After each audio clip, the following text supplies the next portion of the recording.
but it's something that pops into my mind, right? So dreaming of a third world college, a third world college solely for Black peoples, right? For example, I think too, like when we're thinking about like.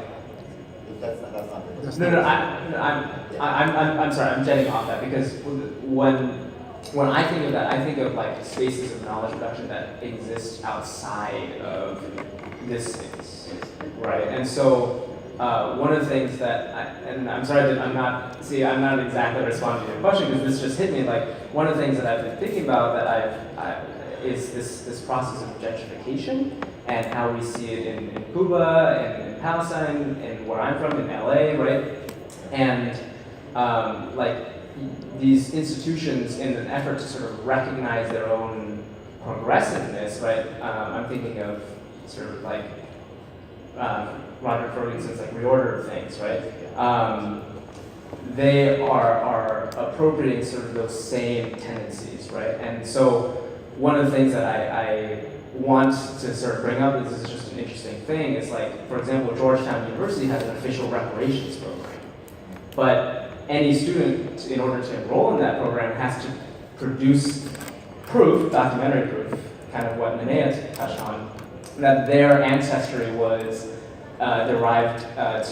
tracked to a slave owned by the university. And it doesn't mean that it's free for them. And it doesn't mean that it's free for them. And the only person who managed to fit that criteria was a 68-year-old Black woman who was, making full use of that. But the question of like, why do we like look to those things when we know obviously it's not going to end up the way we want it to? So I don't know. So I think it's worth considering, yes, that we are scholars and we are academics and we're producing knowledge in a very particular way, but like thinking about ways that we can build those relationships outside of the constraints of like scholarship. Does that make sense? Yeah. Does anybody else want to? I don't know. Go ahead. Well, I think the paradox and the irony is this. Use the microphone, please. Do I really need it? Yes. I have a pretty high voice. It's kind of awkward to speak sideways. The irony and the paradox of the historical moment of '68, the struggle for ethnic studies, specifically in the U.S., but '68 was a year of historic momentum around the world that projected a vision. And we are celebrating that.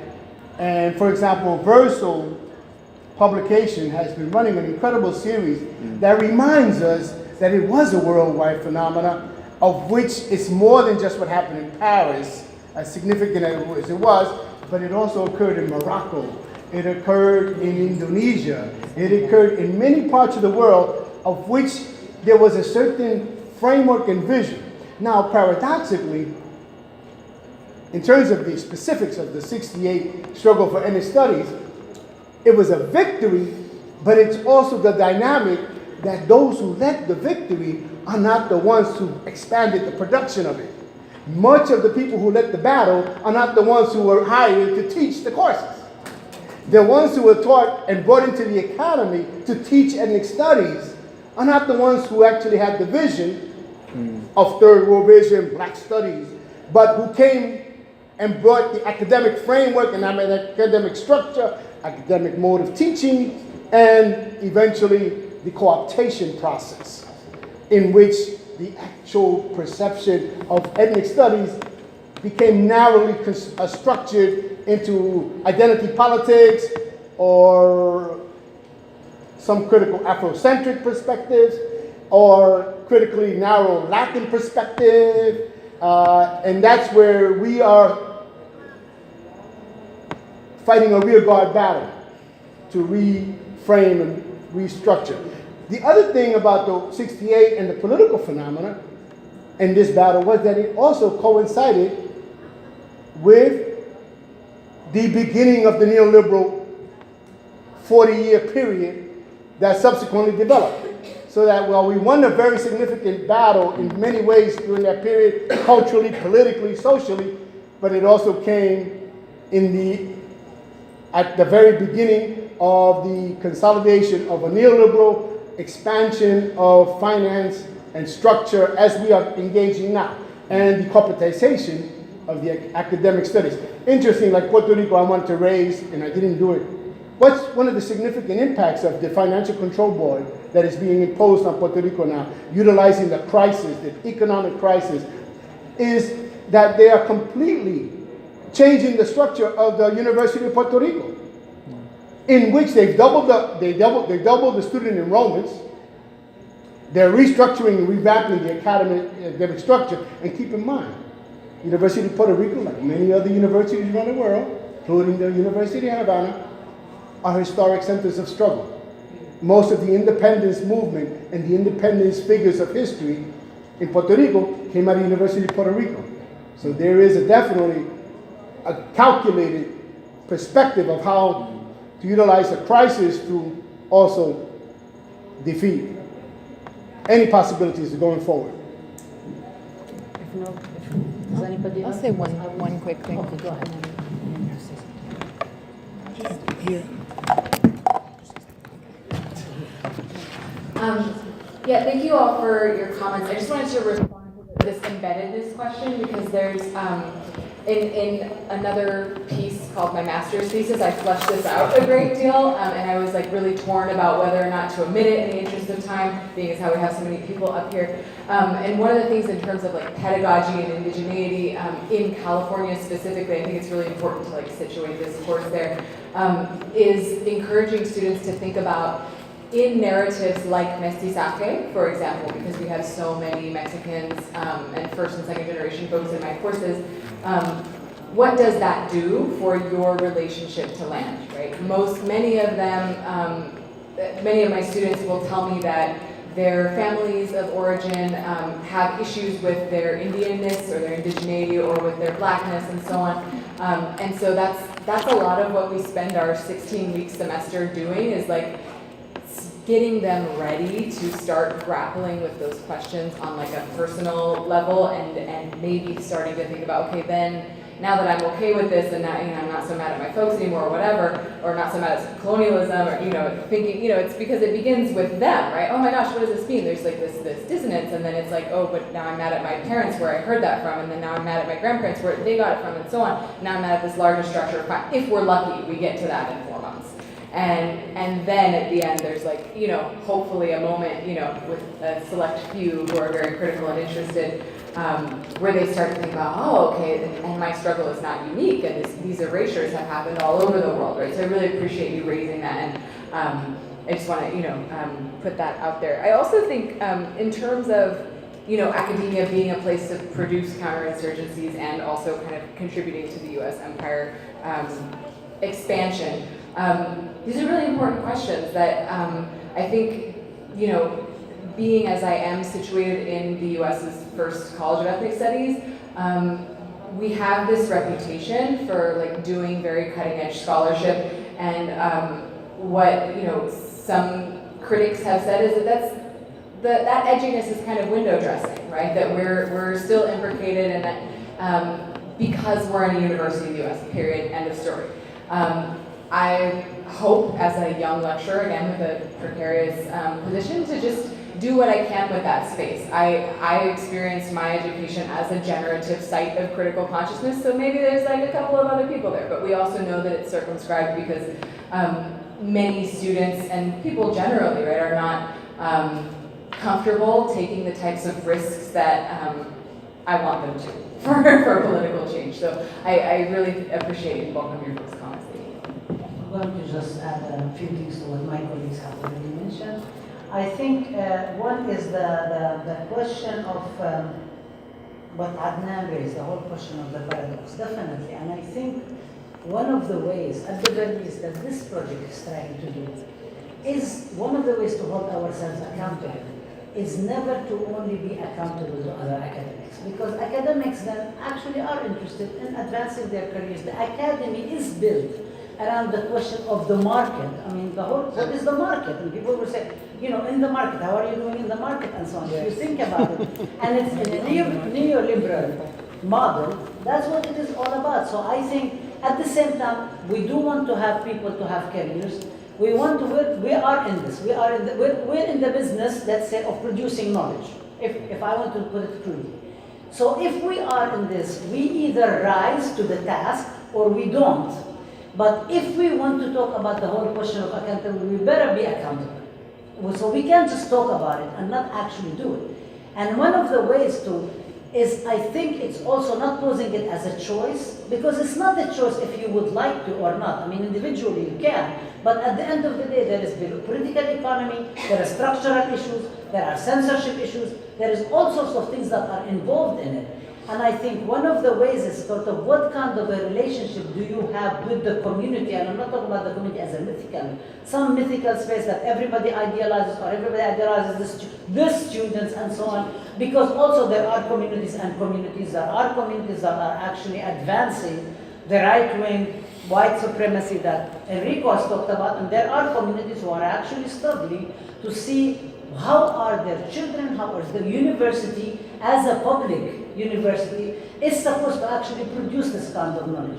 And I think it's in that sense becomes actually really important. This is one of the reasons we mentioned education in the prison, education in the street, education in the community. We're talking about pedagogical praxis seriously and holding each other accountable. Now I think it's really a very difficult project in the academy. It's a very difficult project because as some of my colleagues mentioned, and I'm going to maybe kind of like put things out more, I'm senior, I'm tenured, even though they try to get me fired and so on, I'm here to stay, I'm resisting, okay? So I can say some things.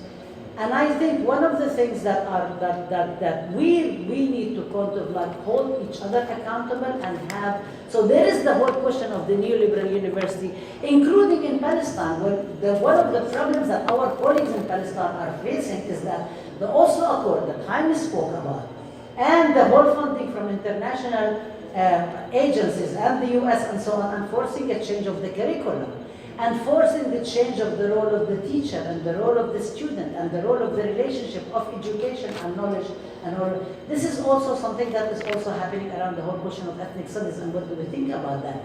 And then if we think about ethnic studies versus third worldism, and what does then third worldism become? Is it a college of third world studies the way the people who actually went into the strike, BSU and Third World Liberation Front, actually, by the way, it was started by Black Student Union, but they formed something called Third World Liberation Front. I was part of the 40th anniversary of the commemoration of the strike. And the reason we started calling it BSU/Third World Liberation Front, and I will tell you it's a very ethnographic thing, is because when people designed the fist, that became somebody made one of the thumb white. And some of the folks in Africana studies were very upset about it. And then, but also, I mean, okay, so that's one legitimate discussion and so on. But there is another question about, now we really need to talk about Black Student Union. And the people who were forming of the Black Student Union, who formed the Third World Liberation Front, actually did not want to talk about the Black Student Union. They wanted to talk about Third World Liberation Front. And they wanted to talk about anti-imperialism. They wanted to talk about settler colonialism. They wanted to talk about 1492. They did not want to talk about being assimilated subject and the blacks of the empire. That's not the way they saw themselves, that the students who were active and so on. But the ways in which, what Jaime talked about, the way in which the college evolved and became what it is now today, is that it did not make that possible. And so, it is a paradox, and I don't think it is resolvable. I don't think there is a solution. I think the solution is social transformation completely. I think the university, we can try to reform the university, we can try to change things, and we should. I mean, this is where we're at. We are supposed to be speaking truth to power, but I think it's very limited in terms of what we are going to do because we are against very strong forces. The other thing is that the whole question of the medium of the production of knowledge, everything is mediated in English. I mean, seriously, when we were in Palestine, a lot of the stuff is being, I was translating and we were going around. It's very, very difficult to even translate some concepts, some understanding, some things. It requires a whole contextual thing in order for you to even say one word, what does this word mean? And what does that word mean and so on. But it's all mediated, and that's also what makes careers. Because if you don't publish in certain journals, if you don't do certain things and so on, so those of us who are senior, can actually say, all right, do whatever you need to, but at the end of the day, we need to figure ways to make spaces for other people who are more radical scholars and so on to be able to do the work and make it possible to have it. The last thing I would say is the whole question of 68 and the 60s. And this is where I was speaking about the Palestinian intellectuals, because I really wanted to talk about not only about the 50th anniversary of 68, as what happened in the academy, what happened at Columbia University, what happened, which has become the main story, right? Right. There were other stories fade away because Columbia is Columbia. But it's also the relationship, the resistance movements that emerged at the time that had a specific knowledge and so a lot of the stuff that gets talked about when people talk about the 60s and the 68, a lot of stuff is kind of like contrived. You mentioned Beverly, the theorists from the Caribbean, Fanon, CSA, the people, Benjamin Zephaniah, Audre Lorde, Stuart Hall, C.L.R. James. There is all this stuff, all this production is out there, and then people only talk about what they've heard yesterday in grad schools, and they are reproducing it, and then becomes the way it is. And one of the things that was really great when we were in Palestine, Robin Kelly was one of the people who actually flew at his own expense, knowing that it might be possible that we would not get in because he signed BDS. And one of the things that he said, and I love it because it actually is a short phrase that delivers the message without going into lengthy explanations. He said, when Cedric Robinson talked about the black radical tradition, he was not saying that all of these people invented the black radical tradition. He was saying that people sensed the radical black tradition in the communities of people struggling and said this is what it is. They basically identified it, or maybe in other ways translated it for the people in the academy, but then it becomes completely separated and severed from what is going on in the real struggles that make it possible for us to make our careers in the academy. And the people to whom we are supposed to be accountable, we think that by the end of the day we give people the edited article we're going to say, oh, look at it, what do you think? And then we have the preface saying, people looked at it and gave me feedback and so on, and I got the IRB permission and so on, which we know is very low standard, of not very ethical and so on. And so it's kind of like the question is thinking about what do we think about accountability and how do we hold ourselves accountable? And that cannot just happen in the academy. If it's in the academy, everybody reproduces everybody and everybody pats each other on the back and everybody says, this is wonderful, you are a hero, you are so radical, you're doing amazing work. But we really need to kind of, what does it mean in the real world? What does it mean in terms of social transformation? How does it advance the project towards justice, towards liberation, towards not just resistance, because resistance is one project, liberation is another project. It looks differently, right? So I think these are the things that I think we need to keep insisting upon. And we can only insist upon it not as a choice, because it's not really a choice when you don't have multiple choices, but as a way of holding each other accountable. And I think that's the only way we can do it. So, yeah.